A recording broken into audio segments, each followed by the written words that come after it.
guys can help.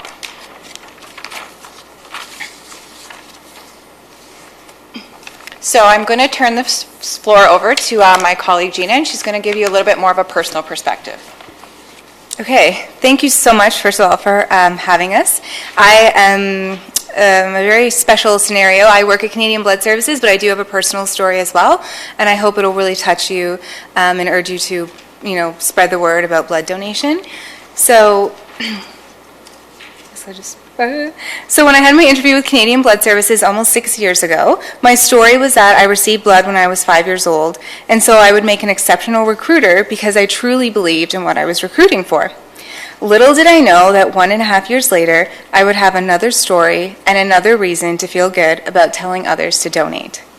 After nearly 24 weeks of pretty much every pregnancy complication you could imagine, backaches, nausea, headaches, I started feeling contractions and was rushed to McMaster Hospital.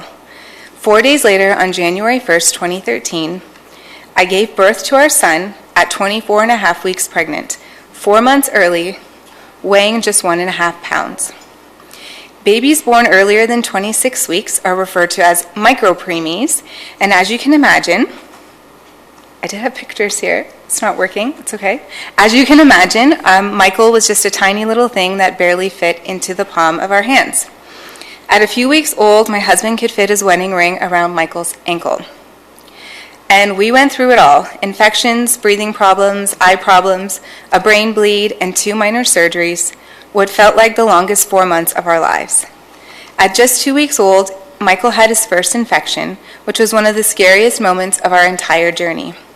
He was so pale and so weak, we weren't sure that he would pull through. That was when Michael received his first red blood cell transfusion. We saw an instant change in his counts and his breathing, and eventually the infection did subside and we had our baby back, eating and growing. Each baby in the neonatal intensive care unit has a fridge beside their incubator, and this is where that red blood cell donation, a bag of nearly 450 milliliters, was kept in case he needed another transfusion. Before our journey at McMaster was over, Michael needed 2 more blood transfusions, all 3 from the same donor. It was truly a surreal moment for me when my baby received his first blood transfusion, knowing that someone out there donated their blood and their time and saved my son. Such a simple act with such a powerful outcome. One donation saved him 3 times, which made what I did for a living seem more real than ever. And when we brought our baby home on April 25th, 5 days after his expected due date, we were more thankful and joyful, and also more tired than we could have ever imagined. Michael grew, and he grew. He had rolls on his arms and legs. He loved to eat. He became a healthy and strong little boy. Someone's trying to figure out the picture situation. At around age 1, we started to notice that Michael wasn't reaching all of his milestones on time. After some assessments with his team at McMaster, Michael's neonatologist mentioned autism. I pretty much forget everything else that happened after that word that day. I was devastated. After much more assessments and a lot of therapy, Michael was diagnosed with autism spectrum disorder last summer at age 2.5. The diagnosis actually became some of the most relief my husband and I have ever felt as we finally came to terms with what our son was struggling with, and now how we could work with him to give him the help that he needed. Now, Michael is almost 4 years old, and we have come very far along in our journey. We consider ourselves the luckiest parents on the planet to have a loving, caring, and exceptionally bright child who, like most people, has a special way of looking at the world.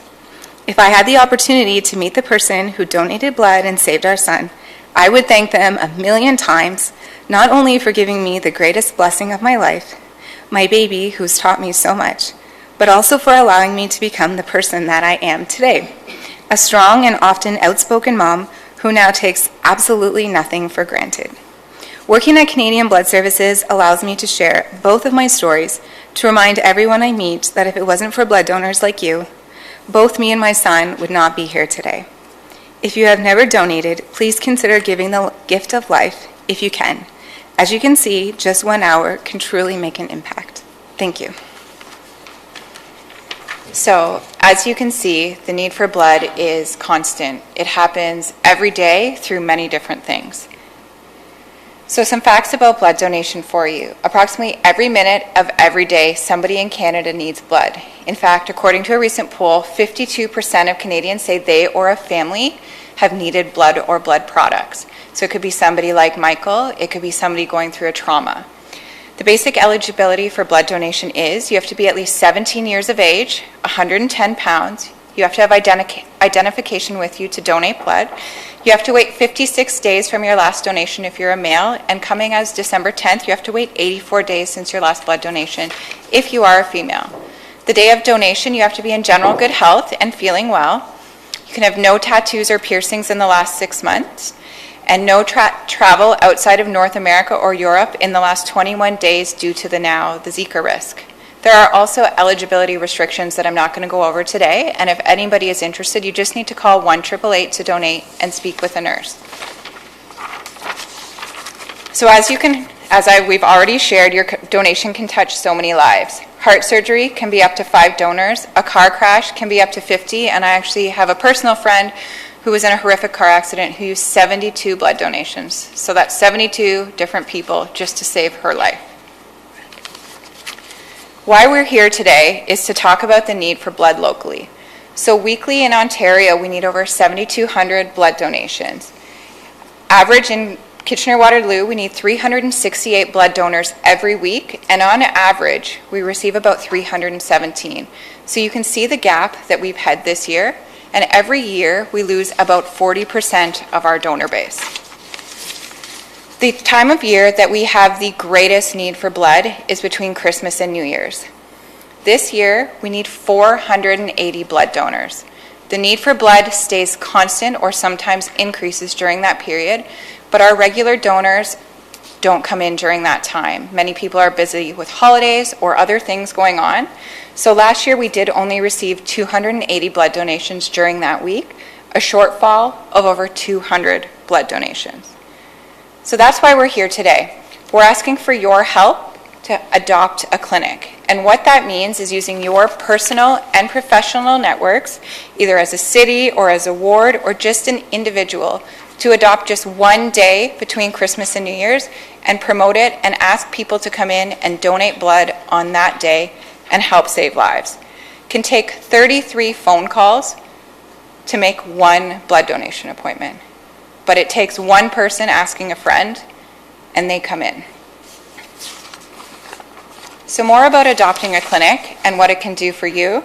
It helps increase your profile in the community. We're able to promote at the clinic that the City of Waterloo or whatever ward or council member is making it their day and promoting that clinic. We're going to celebrate your success, and we're going to let your employees know what you are doing to help save lives. And it's really going to help engage your community during a specific time of need in Kitchener-Waterloo. So that week, we are open, as you can see, almost every day. The 26th to January 2nd is our roughest time of the year. We also have a Kitchener blood donor clinic that is not really applicable to here, but is also happening during that really hard time period for us to get people in to donate blood. So we need your help. Please consider adopting a blood donor clinic and help us save lives this holiday season. Is there anybody out there who is willing to help us adopt that clinic, or if anybody has any questions about adopting a clinic or donating blood in general? Thank you. Thank you. I wasn't sure if that was a rhetorical question or if that was the end of your presentation. Thank you very much for that. And thank you, Gina, for telling us Michael's story. I'm sure Christmas holiday time is a very special time in your house and probably very much a going concern. So thank you. Questions from Council. Councillor Veith. Thank you for your presentation. I'm assuming you're going to leave us some contact information that we can get out? Yes, so I've been in contact with Liz here. I can leave some business cards with you too, and you guys can contact me directly if it's something that you're interested in. And do you guys have a Facebook page? We have a Twitter account. It's at Donate Blood in KW. We have a national Facebook account for It's In You to Give or Canadian Blood Services. Thank you. Thanks very much. And on the Bridgeport Clinic, that's a public open clinic. Maybe tell us a bit about its regular hours, like during a regular week. Regular time. So yeah, we're open 6 days a week. Mondays and Thursdays we're open 4 till 8. Tuesdays and Wednesdays, we're open 11 till 7, and Fridays and Saturdays, we're open 8 a.m. till 12 p.m. So that is every week of the year that we are open those days. Thanks. And I'll ask maybe staff for Tim, you can make sure that this gets on our website, our internet site, maybe Janice, to make sure people know about its general availability and the opportunity that we heard here today. Through you, Mayor Jaworski, yes, absolutely. We'll promote that internally, and we'll continue to work with Canadian Blood Services on communication efforts externally as well. We've had a good track record of advertising at our fire department locations throughout the city and a couple of parks locations. Yes, and Tim has always made some extra signage available throughout the city when we do have increased need time, so that's much appreciated. Excellent. Thank you. Further questions? Seeing none. Thank you very much, and thank you very much for Perfect. coming Where out would with you your like me personal to story. leave my Oh, business we can go card? right here. Perfect. Thank you. Excellent. Thank you.